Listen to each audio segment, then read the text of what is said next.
My sister slept with my fiance and got pregnant to ruin my wedding. Aren't you happy for me? She smirked, sitting on my couch.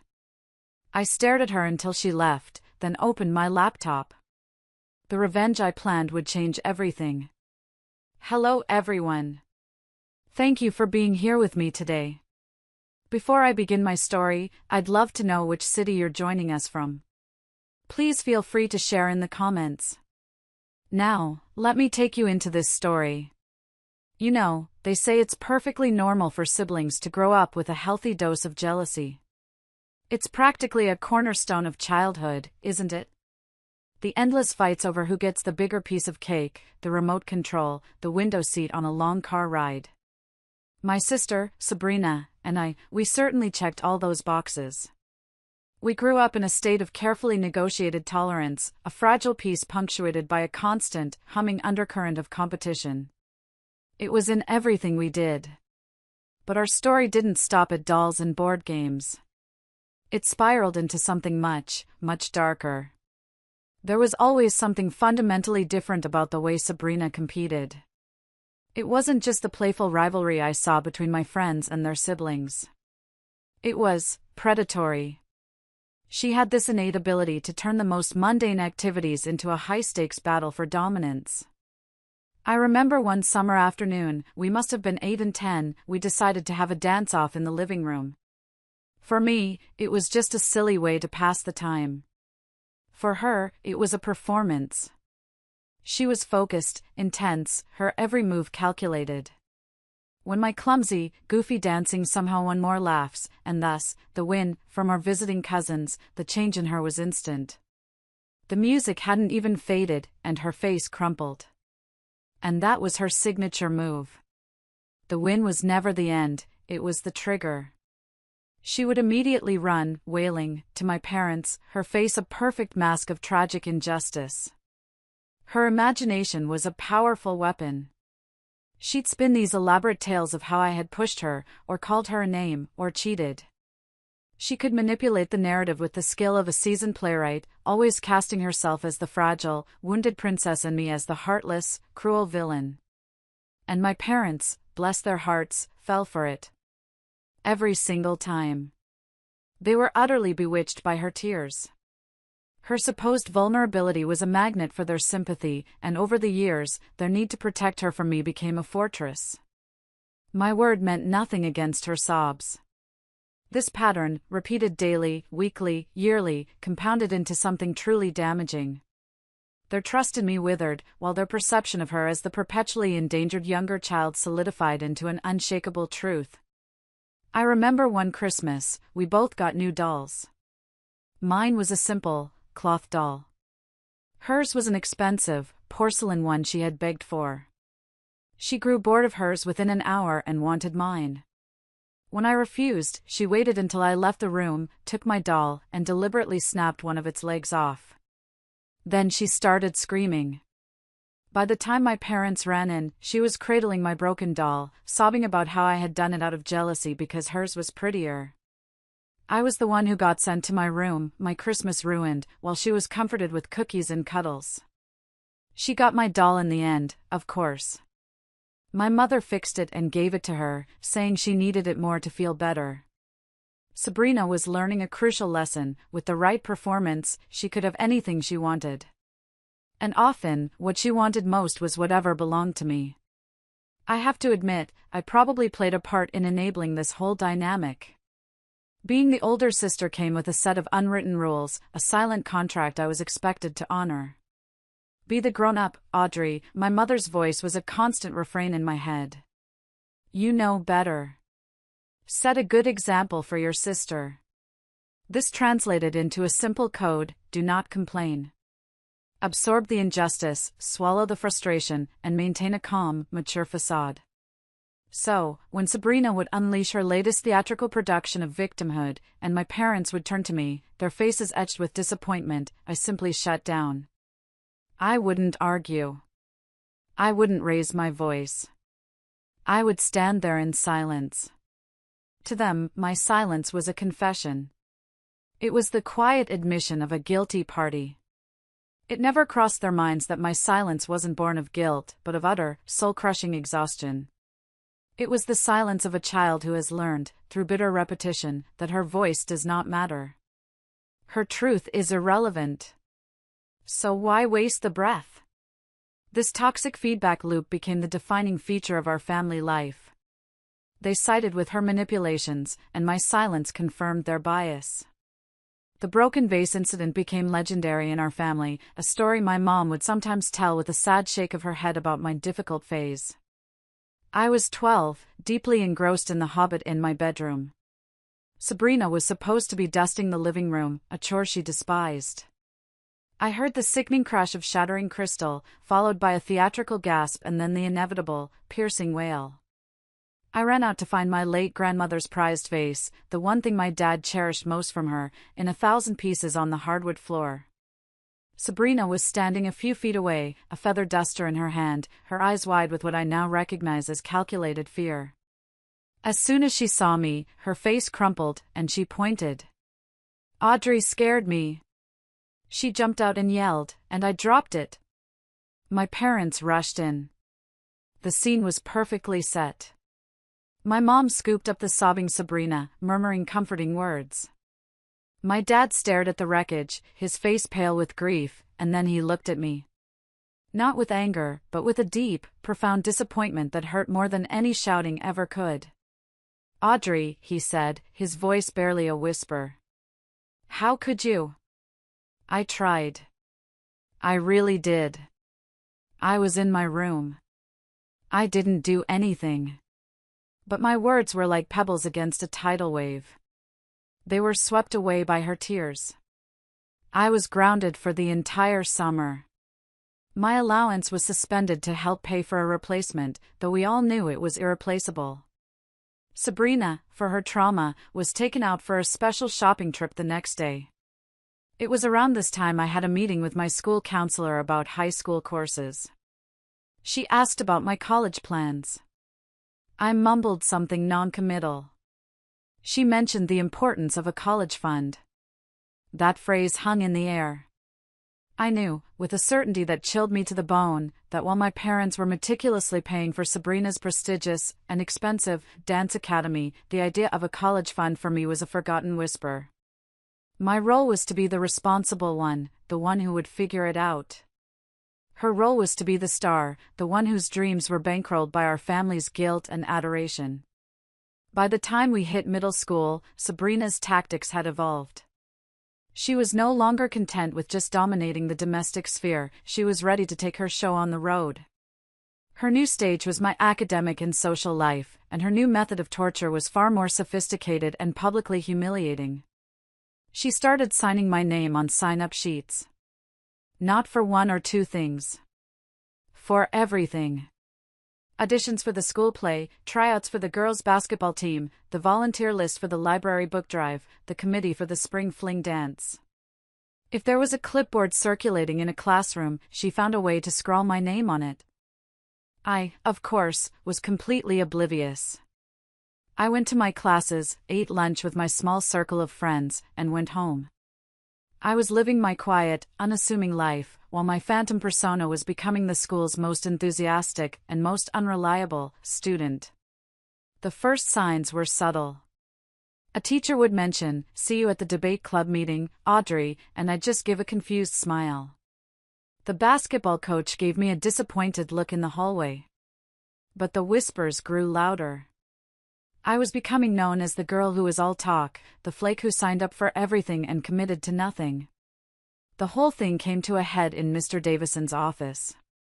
He was the school principal, a formidable ex-military man whose glare alone could enforce silence in a crowded cafeteria. His secretary pulled me out of my social studies class with a grim, tight-lipped expression. The walk down the hallway to his office felt like a mile. The linoleum floors squeaked under my sneakers, each sound amplifying my frantic heartbeat. The office smelled of old paper and lemon polish. I sat in a stiff leather chair that stuck to the back of my legs. He didn't mince words. He had a stack of sign-up sheets on his desk, my name circled in red on each one. Audrey, he began, his voice a low rumble that vibrated through the desk. I've been a principal for 20 years, and I thought I'd seen every kind of prank, every kind of plea for attention. But this is a new level of disrespect. He went on for what felt like an eternity, his voice rising with each sentence. He called me a liar. A manipulator. He accused me of making a mockery of the school's extracurricular programs. I was frozen, trapped in a nightmare I couldn't explain my way out of. How could I possibly say, my 12-year-old sister is a Machiavellian genius who is systematically destroying my reputation? It sounded insane. So, as always, I was silent. He had called my parents. They arrived looking like they were attending a funeral. They walked in, shook Mr. Davison's hand, and sat down without once looking at me. My father, the man who was supposed to be my protector, cleared his throat. Mr. Davison, he said, his voice full of feigned gravity. We are so sorry you've had to deal with this. Audrey has been going through a phase. We've been concerned about her tendency to fabricate things. Rest assured, this will be dealt with severely. My mother nodded sadly, dabbing at a non-existent tear in her eye. They didn't just throw me under the bus, they backed the bus up over me a few times to make sure the job was done. The car ride home was a symphony of silence. I stared out the window, watching the world blur by, feeling utterly and completely alone. That day, I didn't just lose my trust in my parents. High school was a lesson in self-preservation. I learned to be invisible in my own home and to build a life for myself that was entirely separate. The wall I started constructing between me and my sister became my most important project. It was built brick by brick, with every secret I kept, every friend I didn't introduce her to, every detail of my life I withheld. Our conversations became a meaningless dance of superficialities. How was school? Fine. What's for dinner? Pasta. We were roommates who shared a bloodline, nothing more. This wasn't just paranoia, it was a necessary defense mechanism forged in the fires of past betrayals. When I started dating, Sabrina's competitive instincts kicked into a terrifying new gear.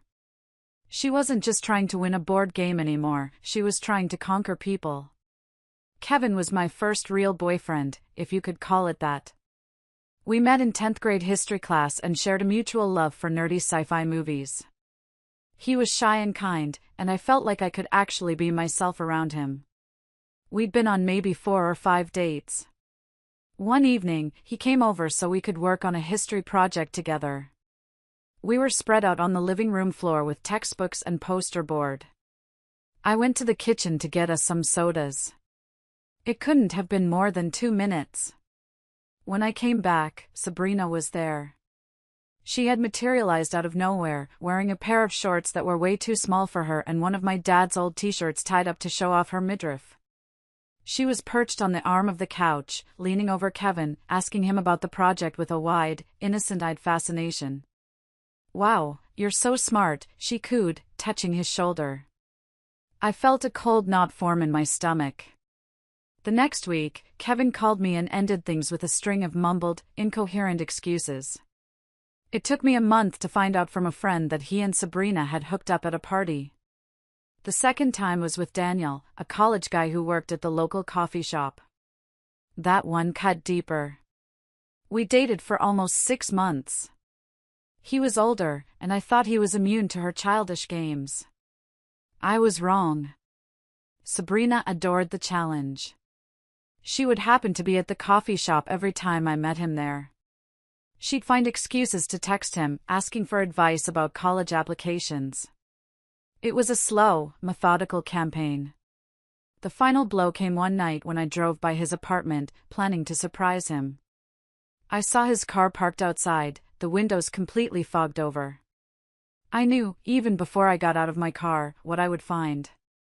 I walked up and tapped on the glass. The 2 figures inside jumped apart. It was them.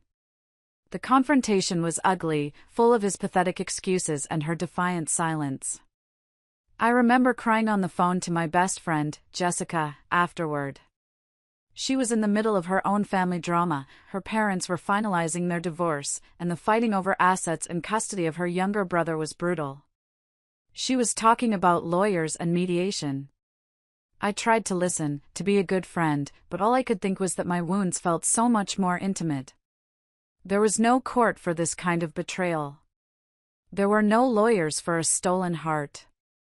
There was just the quiet, devastating knowledge that my own sister saw my happiness as a prize to be won, a territory to be conquered, and then discarded. The wall around my heart got a little higher that day. After the fiery crash of my relationship with Daniel, I put up a closed for business sign on my heart. I threw myself into my studies, got into a decent state university, and focused on building a future for myself that depended on no one but me. I worked my way through college, got a job in marketing, and slowly climbed the ladder. I was proud of the life I had built. I had my own apartment, a career I enjoyed, and a few close friends who I trusted implicitly. After a few years in the professional world, I even landed a major promotion, and the salary increase that came with it made me feel, for the first time, truly secure and independent. Love was something that happened to other people in movies. And then, on a completely ordinary Tuesday, I met Mark. It was the epitome of a meet-cute. I was at a bookstore after work, trying to find a new novel to get lost in. I had a tall stack of books in my arms and was trying to juggle them with my purse and my phone when a man rounding the corner bumped into me. Books went flying everywhere. "Oh my God, I am so sorry," he said, his voice full of genuine alarm. He immediately knelt to help me, and when he looked up, he had this incredible smile. It wasn't a flirty smile, it was just kind. We started talking, right there on the floor of the fiction aisle. His name was Mark. He was an architect. He had a goofy laugh and a way of listening that made you feel like you were the most fascinating person on the planet. We ended up getting coffee, and a 2-hour conversation felt like 10 minutes. Our relationship was a revelation. It was easy. It was calm. There were no games, no drama. He was steadfast, loving, and supportive. He celebrated my successes and held my hand through my anxieties. With him, the wall I had so carefully constructed around myself began to crumble, brick by brick.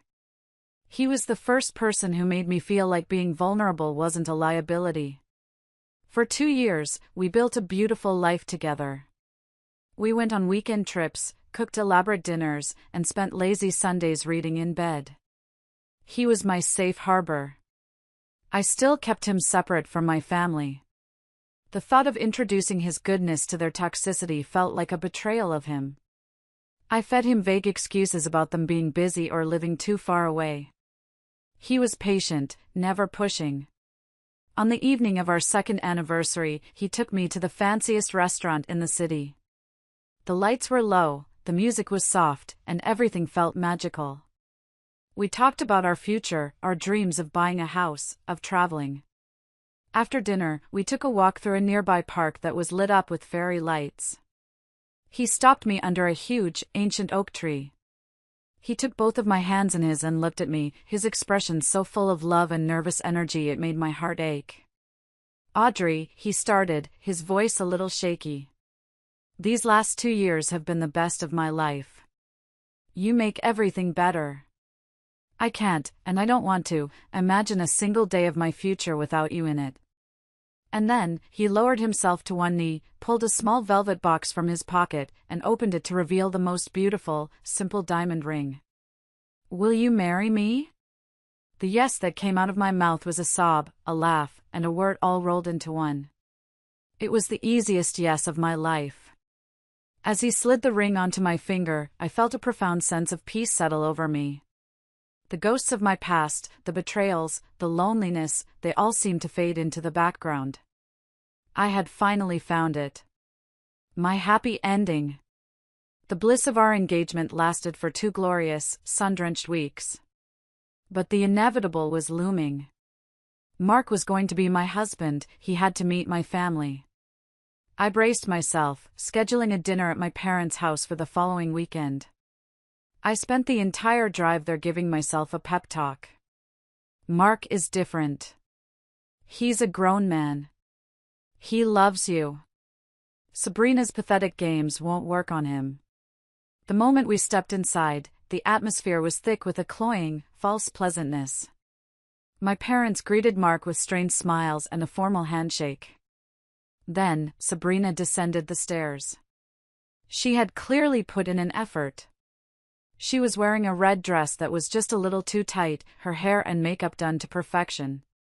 She glided into the room, her eyes zeroing in on Mark, completely ignoring me. Well, she purred, extending a hand to him. You must be Mark. I've heard so much about you. She held his hand for a fraction of a second too long, her gaze slow and deliberate as she looked him up and down. It was a blatant, predatory assessment. My stomach twisted into a cold, hard knot. Dinner was an exercise in torture. Sabrina orchestrated the entire conversation, positioning herself as the charming, witty center of attention. She asked Mark about his work as an architect, her questions laced with just enough technical jargon to sound impressive. Oh, that's fascinating. So you must have gotten a huge promotion to be leading a project like that, she'd say, framing it as a compliment while shamelessly probing into his financial status. She regaled him with hilarious and deeply embarrassing stories from our childhood, all of which painted me as an awkward, clumsy oaf and her as the adorable, long-suffering sister. She'd lean in close to him, her hand brushing his arm as she laughed at one of his jokes. It was a masterful performance of seduction, disguised as family bonding. My parents just beamed, so proud of their charming, sociable daughter. I sat there, pushing food around my plate, feeling like a ghost at my own engagement dinner. The ride home was heavy with a silence that felt different from our usual comfortable quiet. Mark was the first to speak. So, your sister has a lot of energy, he said, a careful, neutral statement. I couldn't hold it in anymore. I turned to face him, my voice tight with an urgency that startled him. Mark, I need you to listen to me, and I need you to take me seriously. Stay away from her. Do not text her, do not answer her calls if she makes them. When you are around her, be polite, but that's it. She is not your friend. She is dangerous. He looked genuinely taken aback. Audrey, honey, what's wrong? She was just being friendly. I can handle a little flirting. No, you don't understand, I insisted, my voice shaking slightly. This is what she does. This is a game to her, and she has to win. He pulled the car over, his expression softening with concern. He took my hand. Hey! Look at me. I love you. I am marrying you. I don't care about her. I promise you, okay? She means nothing to me. I won't even glance her way. He was so confident, so reassuring.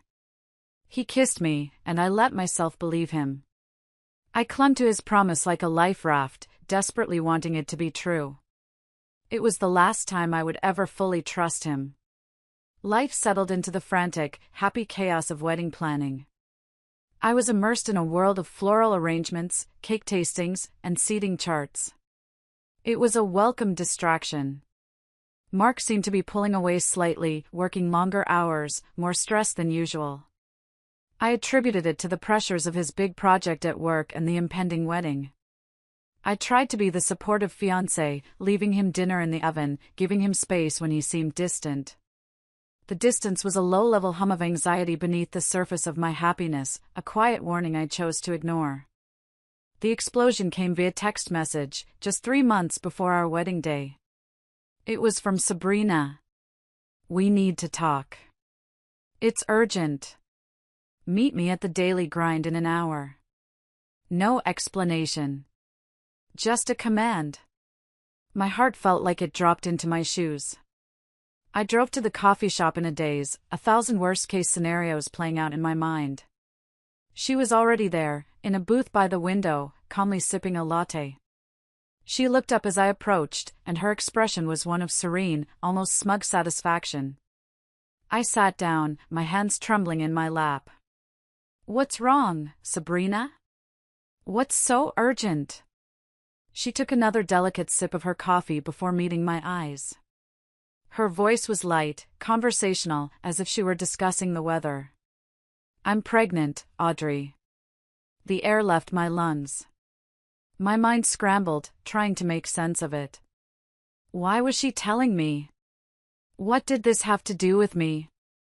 I opened my mouth to ask, but she cut me off. "And," she said, leaning forward, her eyes glinting with a malicious joy that I will never forget, "before you start doing the math, I thought I should let you know. I slept with your fiancé a few days ago. I'm sure he's the daddy to my freshly conceived baby." Time stopped. The sounds of the coffee shop, the grinding of beans, the hiss of the milk steamer, the chatter of other customers, all faded into a dull, roaring silence in my ears. She reached into her purse, pulled out 2 positive pregnancy tests, and laid them on the table between us with a soft click. They looked obscene, like weapons left at a crime scene. She was beaming, absolutely radiant with her news. The joy she felt wasn't about the baby. It was about the destruction. It was about winning the final, ultimate prize. I don't remember leaving.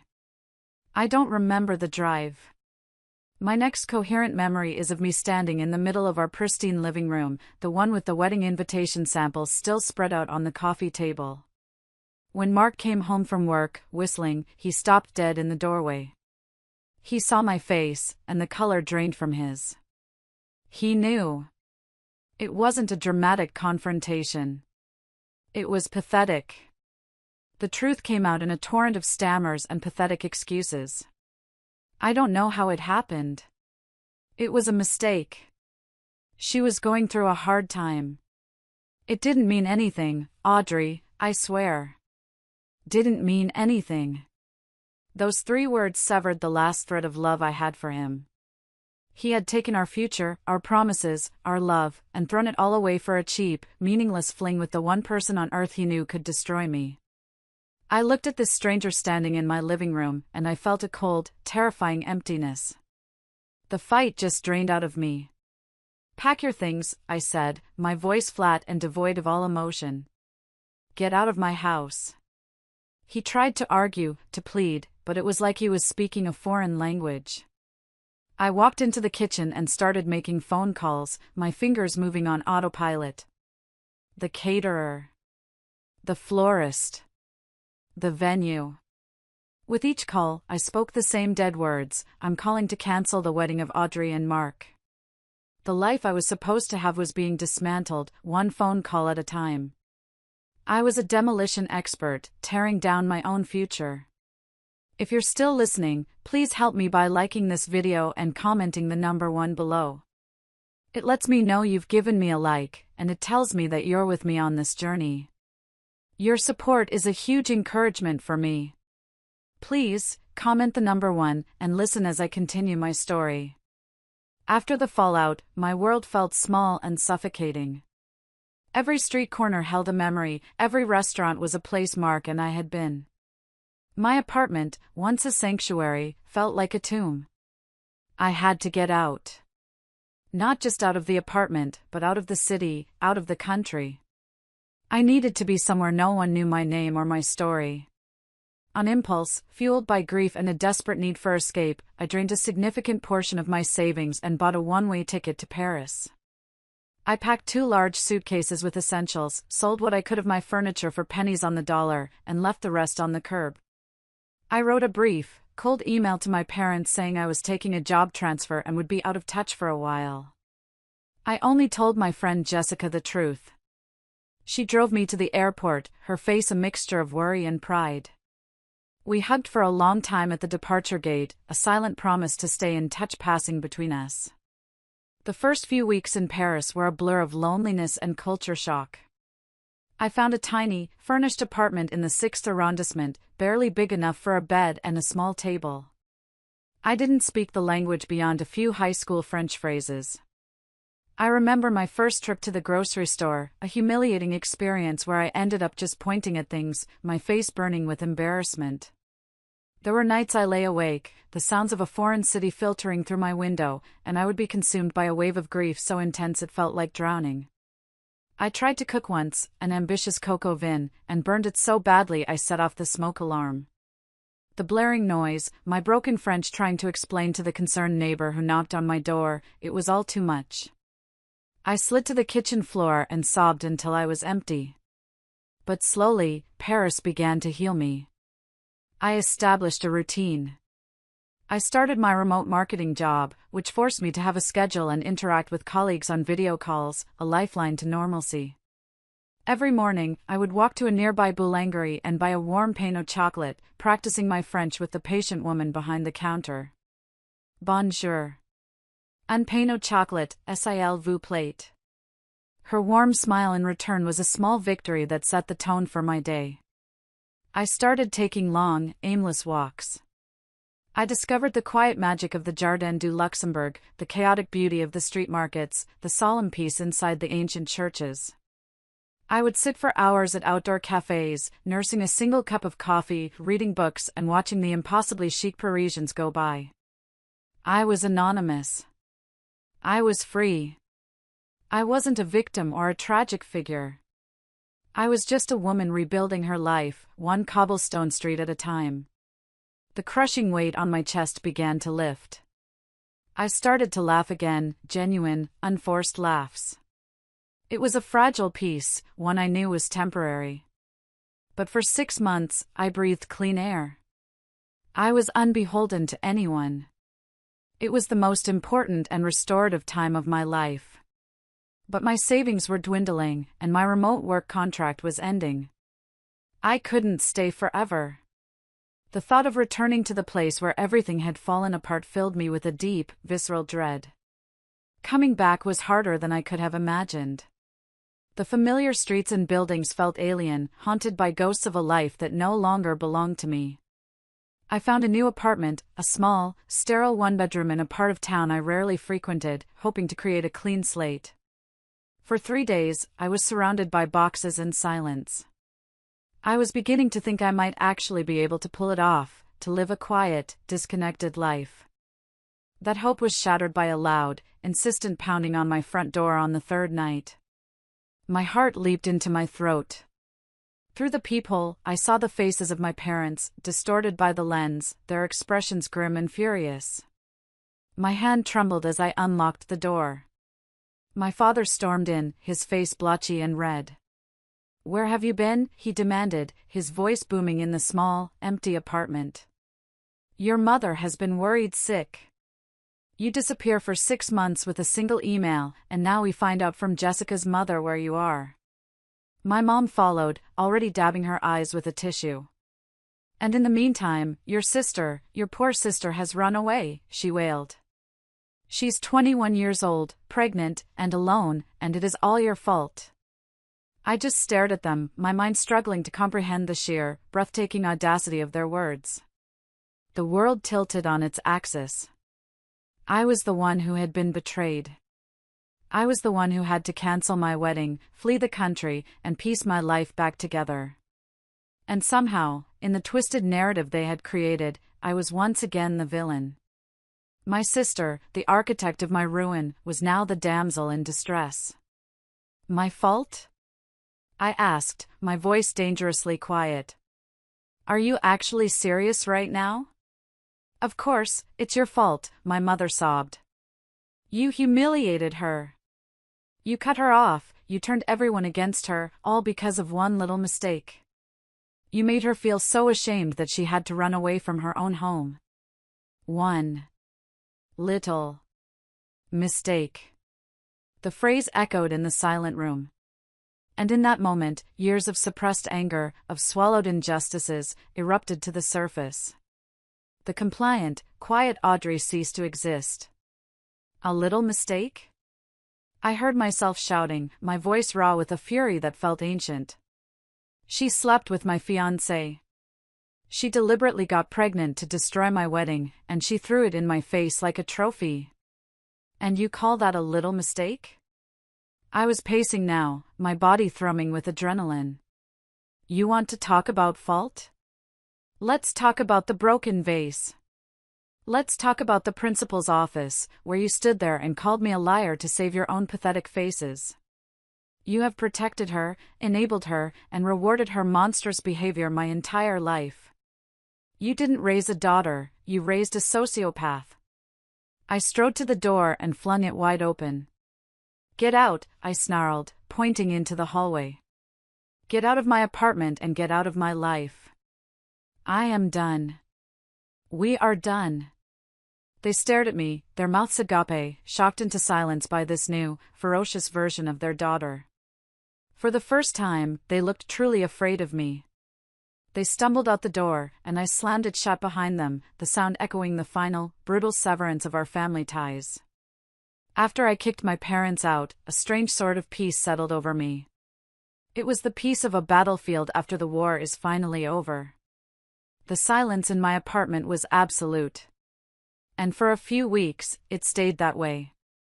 I started the slow process of rebuilding, found a new contract job, and began to cautiously believe that I might have finally severed the toxic ties to my past. But the universe, it seems, has a cruel sense of humor. One Saturday afternoon, there was a knock on the door. Not the frantic pounding of my parents, but a light, almost cheerful rap. I opened it to find Sabrina standing on my doorstep. She was hugely pregnant now, her belly stretching the fabric of a bright yellow maternity dress. She was smiling, a wide, beatific smile that didn't reach her eyes. "Hi, sis," she chirped, and before I could react, she pushed past me into my apartment. I was just in the neighborhood. Mark and I found a place just a few blocks from here. Isn't that a fun coincidence? She waddled into my small living room and plopped down on my couch, sighing dramatically. Oof. Carrying this little guy is exhausting. I stood frozen by the doorway, my mind trying to process the sheer audacity. She was acting as if nothing had happened. As if she hadn't systematically dismantled my entire life. She patted her belly and looked up at me, her face glowing with a smug maternal pride. Mark is just being the best. He waits on me hand and foot. He sings to the baby every night. We just finished the nursery. It's done in this adorable safari theme. He's going to be the most incredible father, I just know it. Every word was a poisoned dart. She wasn't just sharing news, she was twisting the knife, describing in painstaking detail the life that should have been mine, with the man who should have been my husband. It was a calculated, cruel performance designed to inflict maximum pain. She was showing me everything she had stolen, gift-wrapped in a sunny, domestic package. I was speechless. My brain couldn't supply the words to respond to this level of delusion and malice. It felt like I was in a surreal play, and I was the only one who hadn't been given a script. She finally seemed to register my stunned silence. She tilted her head, her expression one of faux concern. "What's the matter, Audrey? You look like you've seen a ghost. Aren't you happy for me? After all, you're going to be an aunt soon.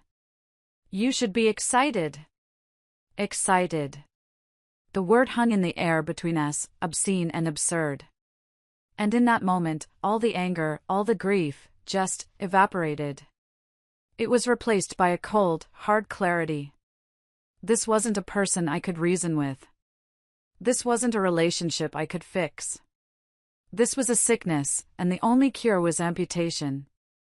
I looked at her, at the stranger with my sister's face, and I knew with chilling certainty what I had to do. There was only one move left to make. Watching Sabrina sit on my couch, lovingly stroking the belly that contained the evidence of her ultimate betrayal, was the final confirmation I needed. My life here was over. Any lingering thoughts I had of salvaging some piece of my old existence, of finding a way to coexist in the same city with these people, vanished. They would never stop. She would never stop. As long as I was within her reach, I would always be her target. The moment she left, after an awkward, one-sided conversation where I just stared at her until she grew uncomfortable and made her excuses, I went straight to my laptop. This time, there was no grief-fueled impulse. It was a cold, logical, strategic retreat. I wasn't running away from them, I was running towards my own life. Over the next 2 weeks, I systematically dismantled my life with the precision of a bomb squad technician. I gave my notice at my new job. I put my car up for sale online and sold it for cash to the first person who made a decent offer. I sold what little furniture I had and donated the rest. My life was methodically reduced, once again, to the contents of 2 suitcases. The only person I told was Jessica. We had one last dinner at our favorite Italian restaurant. I laid out the whole plan for her. I was going back to France, but not to the same apartment in Paris.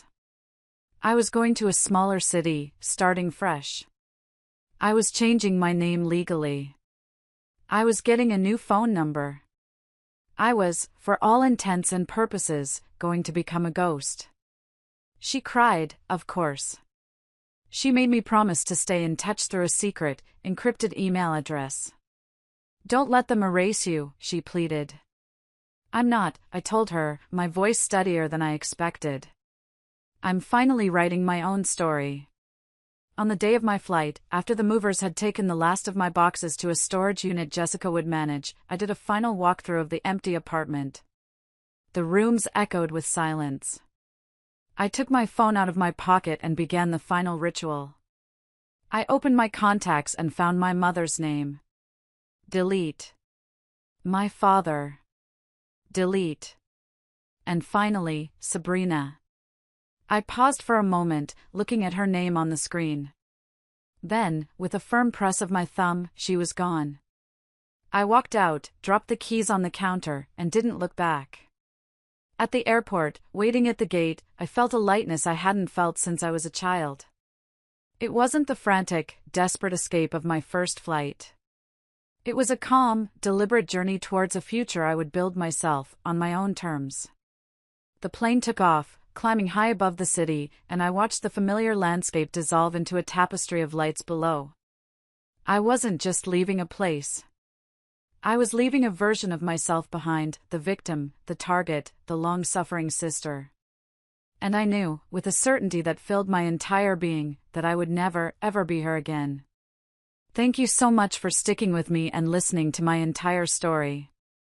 It's not an easy one to tell, but sharing it feels like the final step in taking my power back. If any part of this resonated with you, or if you've had to make a difficult choice to protect your own peace, I would be so grateful to hear about it in the comments below.